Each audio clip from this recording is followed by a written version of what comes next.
인터넷 매체 뉴스버스는 윤석열 전 검찰총장이 여권 인사에 대한 고발을 사주한 통로로 국민의힘 김웅 의원을 지목했죠. 김 의원이 오전에 직접 입장을 밝혔는데요. 네, 국회 취재기자 연결해서 자세히 알아보겠습니다. 이준음 기자.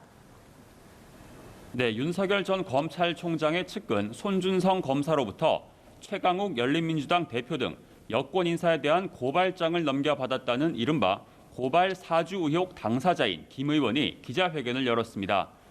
김 의원은 일단 손 검사로부터 고발장을 받았는지 기억이 나지 않는다고 했습니다. 당시 총선 선거운동에 집중하느라 제보 자료를 검토할 시간조차 없었다는 겁니다. 실제 고발장도 자신이 작성하지 않았다고 덧붙였습니다. 다만 해당 보도자료가 사실이라면 정황상 자신이 손 검사로부터 자료를 받아 전달한 것일 수도 있다며 제보자의 휴대전화와 손 검사의 PC를 조사해 진위 여부를 밝혀달라고 했습니다. 김 의원은 해당 제보자를 특정할 수 있는 상황이다. 실명이 밝혀지면 경위가 이해될 것이라고 말했는데요.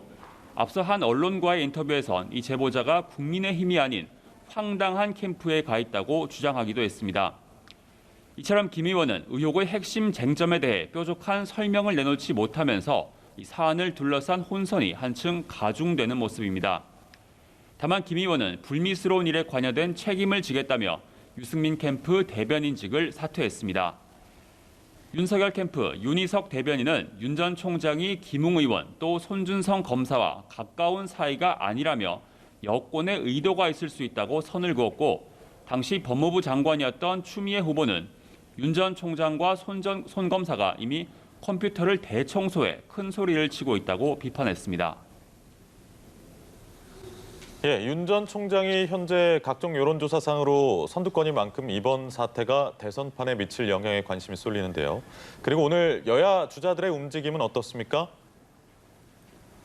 네, 오늘부터 민주당의 1차 선거인단 온라인 투표가 시작됩니다. 모집 인원이 64만 명에 달하는데요.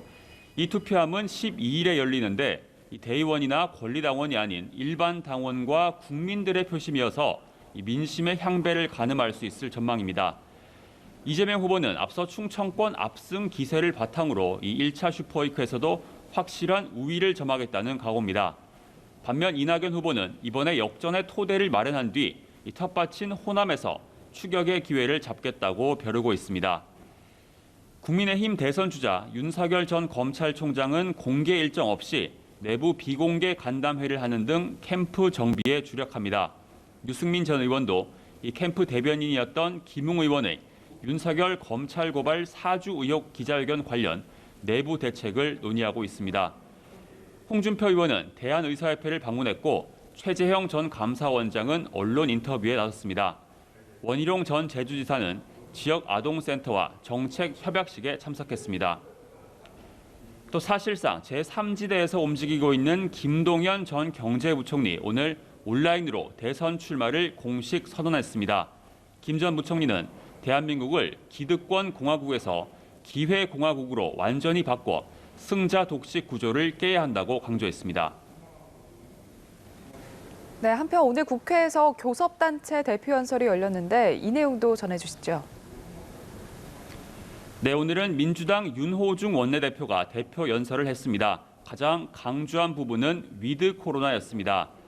이 10월 말 국민 70%가 2차 접종을 마치고 나면 공공병원 확보, 또 소상공인 피해 보상 선제 대처 등을 위해 국회가 위드 코로나 특위를 만들고 예산에도 이를 반영하자고 강조했습니다. 또 생계형 범죄, 신용 사면 등을 바탕으로 한 포용적 회복, 또 사회 경제 활성화, 지역 중심 발전 전략 등 경제 사회 부흥 전략도 제시했습니다. 또 생산 인구의 급격한 감소에 대비한 인구 위기 대책 특위 구성도 제안했습니다. 윤 원내대표는 이 밖에도 가짜 뉴스, 윤석열 전 검찰총장을 비판하며 언론 개혁과 검찰 개혁 의지도 불태웠습니다. 지금까지 국회에서 전해드렸습니다.